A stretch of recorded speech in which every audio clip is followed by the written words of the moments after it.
ആദ്യമായി തന്നെ അമ്മ മാതാവിനും ഈശോ തിരുക്കുമാരനും കോടാനും കോടി നന്ദി പറയുകയാണ്. എൻ്റെ പേര് പ്രിയങ്ക, ഇതെൻ്റെ ഹസ്ബൻഡ് സിബി മാത്യു. ഞങ്ങൾ പാലാ രൂപതയിലെ ശാന്തിപുര ഇടവകയിൽ നിന്ന് വരുന്നു. ഞാൻ ഒരു നേഴ്സാണ്. ഞാൻ നേഴ്സിംഗ് പഠിച്ചുകൊണ്ടിരുന്നപ്പോൾ മുതൽ, അതായത് 2007 മുതൽ എനിക്ക് ഫിറ്റ്സ് വരാൻ തുടങ്ങി. ഞങ്ങൾ ഓരോ ഹോസ്പിറ്റലിലൂടെയും മാറി മാറി നടന്നു, ഓരോ ടെസ്റ്റുകൾ ചെയ്തപ്പോഴെല്ലാം നോർമലാണ്, ഒരു കുഴപ്പവുമില്ല. മരുന്ന് കഴിച്ചുകൊണ്ടിരിക്കുമ്പോഴും ഫിറ്റ്സ് വരുന്നു, കഴിക്കാതെ ഇരുന്നാലും ഫിറ്റ്സ് വരുന്നു. അങ്ങനെ 2023 ഡിസംബർ 19 വരെ ഫിറ്റ്സ് വന്നുകൊണ്ടിരുന്നു.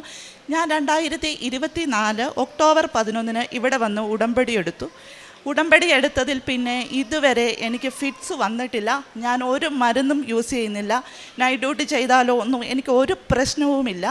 ഞാൻ ആകമൊത്തം ഉപയോഗിക്കുന്നത് കൃപാസനത്തിലെ തൈലവും തേനും ഉപ്പും മാത്രമാണ്. ഇതാണ് ഇപ്പോൾ എൻ്റെ മരുന്ന്. എൻ്റെ ജീവിതത്തിൽ എനിക്ക് ഇത്രയും വലിയൊരു അനുഗ്രഹം തന്ന എൻ്റെ അമ്മ മാതാവിനും ഈശോ തിരുക്കുമാരനും ഞാൻ കോടാനും കോടി നന്ദി പറയുന്നു. ഇപ്പോൾ രണ്ടാമതായിട്ട് ഞാനിപ്പോൾ ഇസ്രായേലിന് പോകാനുള്ള ക്ലാസ് 2025 നവംബറിൽ കൂടി. ഒരു മാസത്തെ ക്ലാസ് കഴിഞ്ഞ് വന്ന് ഞാൻ വീട്ടിൽ വന്ന് ഞാൻ എൻ്റെ പേപ്പർ വർക്കുകളൊക്കെ ആരംഭിച്ചു. പേപ്പർ വർക്ക് ആരംഭിച്ചപ്പോഴാണ് എൻ്റെ മമ്മിയുടെ ഡെത്ത് സർട്ടിഫിക്കറ്റിൽ ഒരു മിസ്റ്റേക്ക്. എൻ്റെ മമ്മിയുടെ ചാച്ചൻ്റെ പേര് ചോദിച്ചെടുത്ത് എൻ്റെ പപ്പയുടെ പേരാണ് എഴുതിയാക്കുന്നത്. അപ്പോൾ ഞാനത് ചേഞ്ച് ചെയ്യാൻ വേണ്ടി അക്ഷയ സെൻറ്ററിൽ ചെന്നു. അവരെന്നോട് ID card, Aadhaar card proof ചോദിക്കുക. ആധാർ കാർഡ് എൻ്റെ മമ്മി മരിച്ചതിന് ശേഷമാണ് നിലവിൽ വന്നത്. ID പ്രൂഫ് ഞങ്ങളുടെ കയ്യിൽ നിന്ന് മിസ്സായി, അതുമില്ല. അപ്പോൾ അവരെന്നോട് പറഞ്ഞു, ഒരു രക്ഷയില്ല, ഇതിങ്ങനെ തന്നെ കിടക്കത്തുള്ളൂ, ഇത് ചേഞ്ച് ചെയ്യാൻ പറ്റത്തില്ല എന്ന് പറഞ്ഞു. അപ്പോൾ എനിക്ക് വളരെ സങ്കടമായി. കാരണം ഇങ്ങനെ എനിക്കിത് പേപ്പർ വർക്ക് ചെയ്യാനും പറ്റത്തില്ല, എന്ത് ചെയ്യും? അങ്ങനെ ഞാൻ എൻ്റെ ഹസ്ബൻഡിൻ്റെ ചേട്ടൻ്റെ ഭാര്യ പഞ്ചായത്തിൽ വർക്ക് ചെയ്യുന്ന. അപ്പം ഞാൻ ചേച്ചിയോട് പറഞ്ഞു, ചേച്ചി ഇങ്ങനെ ഒരു പ്രശ്നമുണ്ട്. അപ്പം ചേച്ചി എന്നോട് പറഞ്ഞു, നീ മമ്മി മരിച്ച ആ പഞ്ചായത്തിൽ ചെന്ന് അവരോടൊന്ന് ചോദിച്ചു നോക്ക് എന്ന് പറഞ്ഞു. അപ്പോൾ എൻ്റെ മമ്മി ഒരു ഹോസ്പിറ്റലിൽ കിടന്ന് മരിച്ചത് കണ്ടു. വേറൊരു പഞ്ചായത്താണ്, ആരെയും ഞങ്ങൾക്ക് പരിചയമില്ല, എന്ത് ചെന്ന് ചോദിക്കണമെന്നറിയത്തില്ല. അവിടെ ചെല്ലുമ്പോഴും പ്രൂഫ് ചോദിക്കുമോ എന്ത് ചെയ്യുമോ ഞങ്ങൾക്കൊന്നും അറിയാൻ മേലാതെ ഞങ്ങളിങ്ങനെ ഇരിക്കുവാണ്. അപ്പം ഞാനിങ്ങനെ നോക്കുമ്പോൾ എൻ്റെ പപ്പയുടെ പെങ്ങളുടെ മകളെ കെട്ടിച്ചാക്കുന്ന അതേ പഞ്ചായത്തിലാണ്. അപ്പം ഞാൻ ചേച്ചിയെ വിളിച്ചിട്ട് പറഞ്ഞു, ചേച്ചി എനിക്ക് ഇങ്ങനെ ഒരു പ്രശ്നമുണ്ട്. അപ്പം ചേച്ചി എന്നോട് പറഞ്ഞു, നീ നാളെ വാ, നമുക്ക് പോയി നോക്കാം എന്ന് പറഞ്ഞു.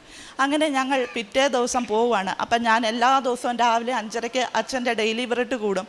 ഞാനിങ്ങനെ കൂടിയിട്ടിരുന്ന് മാതാവിനോട് പറഞ്ഞു, മാതാവേ, ഞാൻ ഇന്ന് വരെ ഒരിടത്തും ഉപ്പിട്ട് പ്രാർത്ഥിച്ചിട്ടില്ല.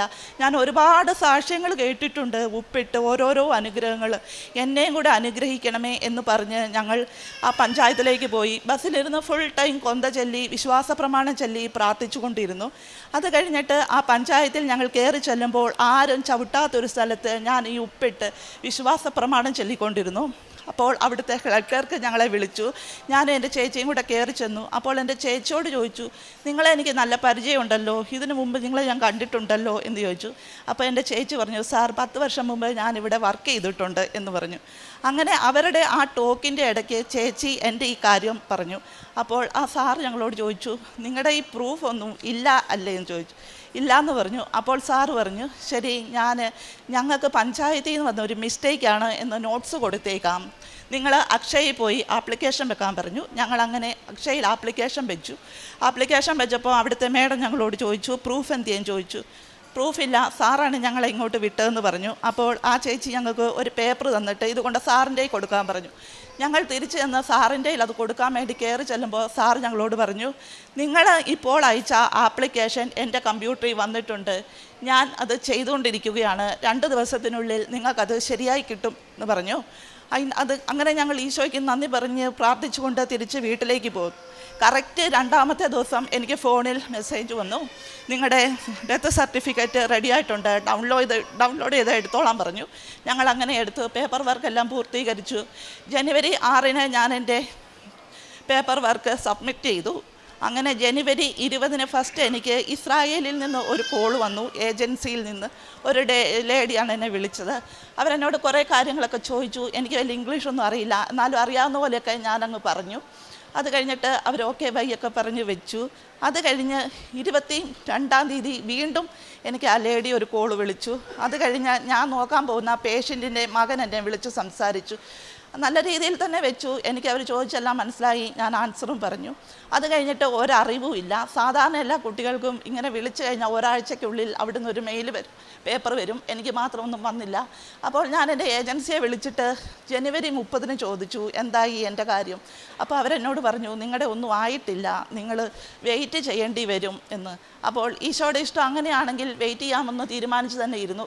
വീണ്ടും ഫെബ്രുവരി 3 ഞാൻ രാവിലെ ഡെയിലി ബ്രെഡ് പ്രാർത്ഥന കൂടിയിട്ട് ഞാനിങ്ങനെ മാതാവുമായിട്ട് ഇടയ്ക്കിടയ്ക്ക് കുറേ സംസാരിക്കും. അപ്പോൾ ഞാൻ മാതാവിനോട് പറഞ്ഞു, മാതാവേ, ഈ ഫെബ്രുവരി 15 മുമ്പ് എനിക്കൊരു പോസിറ്റീവായുള്ളൊരു കാര്യം കേൾക്കാൻ ഇടയാക്കണമേ എന്ന് പ്രാർത്ഥിച്ചു. ഞാൻ അങ്ങനെ പ്രാർത്ഥിച്ച് രാവിലെ 5:45 ഇത് പ്രാർത്ഥിച്ചു. അന്ന് തന്നെ രാവിലെ 11 മണിയായപ്പോൾ എൻ്റെ ഏജൻസി തന്നെ വിളിച്ചിട്ട് പറഞ്ഞു, നിൻ്റെ പേപ്പറുകളെല്ലാം റെഡിയായി, നിനക്ക് വിസ വന്നിട്ടുണ്ട്, നീ തിരിച്ച് ബോംബെക്ക് ഇൻ്റർവ്യൂവിന് കയറി പോകണമെന്ന് പറഞ്ഞ് അവർ വിളിച്ചു. അടുത്ത ആഴ്ച ഞാൻ അങ്ങോട്ട് കയറി പോവുകയാണ്. ഇത്രയും എല്ലാ അനുഗ്രഹം നൽകിയ എൻ്റെ അമ്മ മാതാവിനും ഈശോയ്ക്കും കോടാനും കൂടി നന്ദി പറയുന്നു. പിന്നെ ഭൗതികമായ ആത്മീയമായ കാര്യങ്ങൾ എനിക്ക് ഒത്തിരി ഉയർച്ച ഉണ്ടായിട്ടുണ്ട്. വെറും ഞായറാഴ്ചകളിൽ മാത്രം പള്ളിയിൽ പോയിക്കൊണ്ടിരുന്ന ഇപ്പോൾ എനിക്ക് കിട്ടുന്ന സാഹചര്യം, കുർബാന കൂടാൻ പറ്റുന്ന സാഹചര്യങ്ങളെല്ലാം ഞാൻ പോയി കുർബാന കൂടും. സന്ധ്യാപ്രാർത്ഥന മുടക്കാറില്ല. സന്ധ്യാപ്രാർത്ഥനകൾ എല്ലാ ദിവസവും ചെല്ലും. ബൈബിള് വായിക്കാനും പിന്നെ ഇടയ്ക്കിടയ്ക്ക് കൊന്ത ചെല്ലാനും എല്ലാം ദൈവം ഇപ്പം ഞാൻ എനിക്ക് അനുഗ്രഹിക്കുന്നുണ്ട്. അതിൽ ഞാൻ ഒത്തിരി സന്തോഷവതിയാണ്. പിന്നെ കാരുണ്യ പ്രവൃത്തികളായിട്ട് ഇവിടെ നിന്നുള്ള പത്രങ്ങൾ ഞാൻ വാങ്ങിക്കൊണ്ടുപോയി കൊടുക്കാറുണ്ട്. പിന്നെ ഞാനിവിടുത്തെ സാക്ഷ്യങ്ങളെല്ലാം ഒട്ടുമുക്കാലും തന്നെ കേൾക്കും. അതെല്ലാം ഞാൻ എൻ്റെ ഫ്രണ്ട്സിന് ഷെയർ ചെയ്യാറുണ്ട്. പിന്നെ എനിക്ക് മാതാവിനെക്കുറിച്ച് പറയാൻ ഒരവസരം എവിടെയെങ്കിലും കിട്ടിയാൽ എനിക്ക് കിട്ടിയ സാക്ഷ്യങ്ങളും അനുഗ്രഹങ്ങളും വെച്ച് എല്ലാവരോടും അത് പറഞ്ഞിരിക്കും.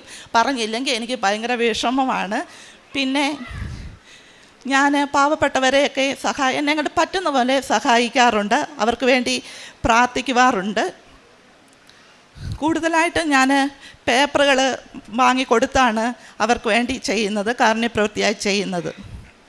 ഇത്രയും അനുഗ്രഹങ്ങൾ നൽകിയ ഈശോയ്ക്കും തിരുക്കുമാരനും കോടാനും കോടി നന്ദി. ജെറമിയ 17:14 കർത്താവെ, എന്നെ സുഖപ്പെടുത്തണമേ, അപ്പോൾ ഞാൻ സൗഖ്യമുള്ളവനാകും. എന്നെ രക്ഷിക്കണമേ, അപ്പോൾ ഞാൻ രക്ഷപ്പെടും. അങ്ങ് മാത്രമാണ് എൻ്റെ പ്രത്യാശ. പ്രിയങ്ക ഫിലിപ്പ് എന്ന ഈ സഹോദരി തൻ്റെ ഉടമ്പടി ജീവിതത്തിൽ ലഭിച്ച സവിശേഷമായ ദൈവാനുഗ്രഹങ്ങളെ അമ്മയുടെ സന്നിധിയിൽ സന്തോഷത്തോടെ സമർപ്പിച്ച് പ്രാർത്ഥിക്കുന്നു. ആദ്യത്തേത് മകൾക്കുണ്ടായിരുന്ന ഫിക്സിൻ്റെ അസുഖമാണ്. ഏറെ വർഷങ്ങളായി ക്ലേശിച്ചിരുന്ന ഒരു രോഗാവസ്ഥ.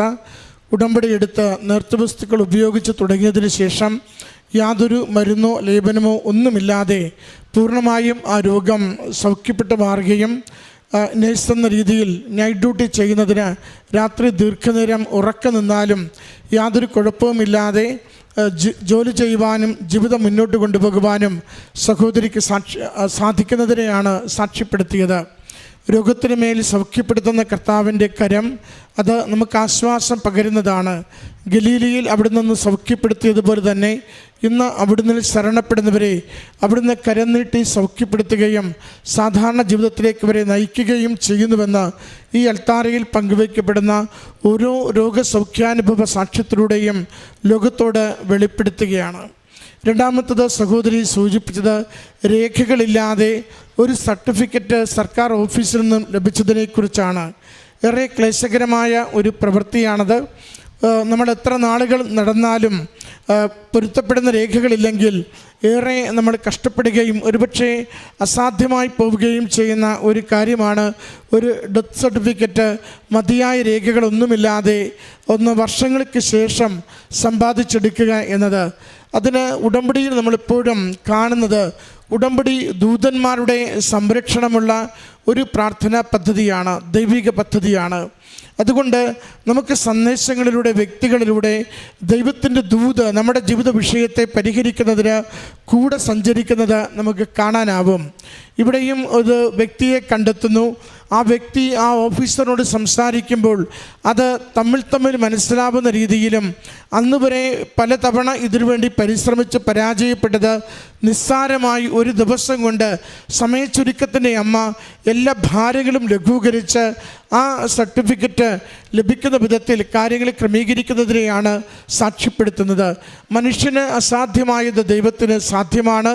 ദൈവകരങ്ങളിൽ ഭാരങ്ങൾ ഏൽപ്പിച്ചു കൊടുക്കുമ്പോൾ നാം പോലും അറിയാതെ അവിടുന്ന് ലഘൂകരിച്ച് നമ്മുടെ ജീവിതങ്ങളെ കുറേ കൂടി സുരക്ഷിതമാക്കുന്നു.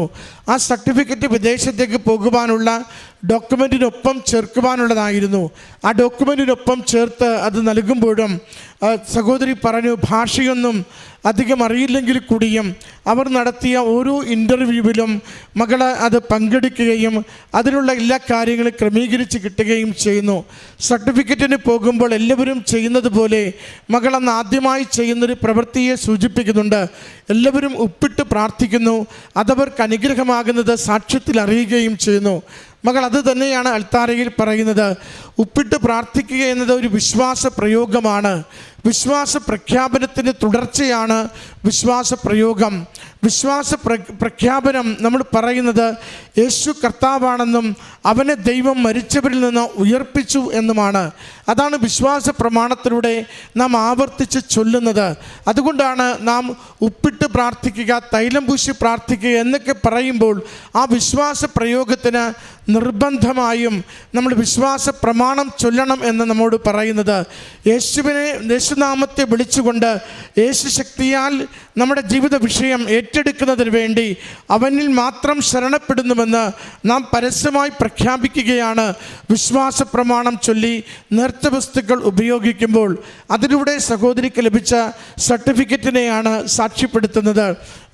ഇംഗ്ലീഷ് ഭാഷ നന്നായിട്ട് അറിയില്ല എന്ന് വെളിപ്പെടുത്തുമ്പോൾ പോലും ആ വിദേശികളോട് സംസാരിക്കുവാനും അവരുമായി വേണ്ട രീതിയിൽ കമ്മ്യൂണിക്കേറ്റ് ചെയ്തുകൊണ്ട് ആ ജോലിയിലേക്ക് പോകുവാനുള്ള വഴികൾ അമ്മ മാതാവ് ഈ ചുരുങ്ങിയ നാളുകൾക്കുള്ളിൽ മകൾക്ക് തുറന്നു കൊടുത്തതിനെ ഈ അൾത്താരയിൽ സാക്ഷ്യപ്പെടുത്തുകയാണ്, വെളിപ്പെടുത്തുകയാണ്.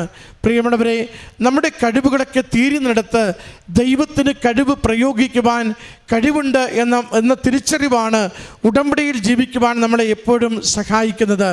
മറ്റുള്ളവർക്ക് സാധാരണ നിലയിൽ സാധിക്കുന്നത് നമുക്ക് സാധിക്കാതെ വരുമ്പോൾ അതിനുവേണ്ടി നമ്മുടെ കുറവുകളെ ഏറ്റെടുക്കുന്നവൻ നമുക്ക് ബലമായി തീരുകയും കൃപയായി തീരുകയും നമ്മുടെ ജീവിത വിഷയങ്ങൾക്ക് പരിഹാരമായി തീരുകയും ചെയ്യുന്നു എന്നുള്ളതാണ് ഉടമ്പടിയിലെ ഓരോ ജീവിതാനുഭവ സാക്ഷ്യത്തിലൂടെയും ലോകത്തോട് പങ്കുവയ്ക്കപ്പെടുന്നത്. മറ്റുള്ളവർ കഴിവുകൊണ്ട് പഠിച്ച് വിജയിക്കുമായിരിക്കും, എന്നാൽ കഴിവ് കുറഞ്ഞവർക്ക് ദൈവകൃപയാൽ വിജയം സാധ്യമാണെന്ന് ഉടമ്പടി നമ്മളെ ഓർമ്മിപ്പിക്കും. മറ്റുള്ളവർക്ക് എല്ലാ രേഖകളും കയ്യിലുള്ളത് കൊണ്ട് വിസ ലഭിക്കുമായിരിക്കും, നമുക്കെല്ലാ രേഖകളും കയ്യിലില്ലെങ്കിലും ദൈവകൃപയാൽ ദൈവം ചില വഴികൾ ഒരുക്കിത്തന്ന് നമ്മുടെ കുറവുകൾ പരിഹരിച്ചുകൊണ്ട് നമ്മുടെ വിസ ലഭിക്കുന്നതിനുള്ള സാധ്യതകളെ തുറന്നു തരുമെന്നാണ് ഈ സാക്ഷ്യത്തിൽ ഈ സഹോദരി നമ്മളോട് പങ്കുവയ്ക്കുന്നത്. മറ്റുള്ളവർക്ക് മരുന്നുകൊണ്ട് രോഗം സൗഖ്യപ്പെടുമായിരിക്കും, എന്നാൽ മരുന്നുകൊണ്ട് സൗഖ്യപ്പെടാതെ നിൽക്കുന്നത് ദൈവശക്തിയാൽ ഏറെ വർഷം ക്ലേശിച്ച രോഗത്തിൽ നിന്നും എനിക്ക് ദൈവശക്തിയാൽ രോഗം സൗഖ്യപ്പെട്ടുവെന്നാണ് ഉടമ്പടിയിൽ ഈ സഹോദരി ലോകത്തോട് വിളിച്ചു പറയുന്നത്. അതുകൊണ്ട് ദൈവം ഇന്നും അനുഗ്രഹ പ്രവാഹമായി നമ്മുടെ കൂടെയുണ്ട്. അത് സവിശേഷമാം വിധം അമ്മ പ്രത്യക്ഷപ്പെട്ട ഈ ആലയത്തിൽ അമ്മയെ തേടി വന്ന് ഉടമ്പടി എടുത്ത് ഉടമ്പടി പ്രകാരം ആത്മശരീരങ്ങളെ വിശുദ്ധീകരിച്ച് ദൈവത്തിന് ജീവിതം വിട്ടുകൊടുക്കുവാൻ നാം സന്നദ്ധമാകുമ്പോൾ ദൈവശക്തി നമ്മുടെ ജീവിത വിഷയങ്ങളെ പരിഹാരത്തിലേക്കും അനുഗ്രഹത്തിലേക്കും നയിക്കുമെന്ന് ഈ അൾത്താരയിൽ ഈ സഹോദരി ഏറ്റുപറയുകയാണ്. നമ്മുടെ ജീവിത വിഷയങ്ങൾ എന്തു തന്നെയാണെങ്കിലും ദൈവകരങ്ങളിൽ കൊടുത്തുകൊണ്ട് വലിയ അനുഗ്രഹത്തിന് വേണ്ടി പ്രാർത്ഥിക്കാം. ഈ കുടുംബത്തിനും സഹോദരിക്ക് ലഭിച്ച ഈ അനുഗ്രഹങ്ങൾക്ക് അമ്മ മാതാവിനും തിരുക്കുമാരനും നന്ദി പറഞ്ഞുകൊണ്ട് കരങ്ങളടിച്ച് ഈ സാക്ഷ്യം നമുക്ക് സമർപ്പിക്കാം. അത്യപൂർവ ദൈവാനുഭവങ്ങൾ ഇനി നിങ്ങൾക്കും സ്വന്തം. ഈ യൂട്യൂബ് ചാനൽ ഇതുവരെ സബ്സ്ക്രൈബ് ചെയ്തിട്ടില്ലെങ്കിൽ ഇപ്പോൾ തന്നെ സബ്സ്ക്രൈബ് ചെയ്യുക. ഈ വീഡിയോ ഇപ്പോൾ തന്നെ നിങ്ങളുടെ സുഹൃത്തുക്കൾക്ക് ഷെയർ ചെയ്തുകൊണ്ട് കർത്താവിൻ്റെ പ്രേക്ഷിതരാകുക.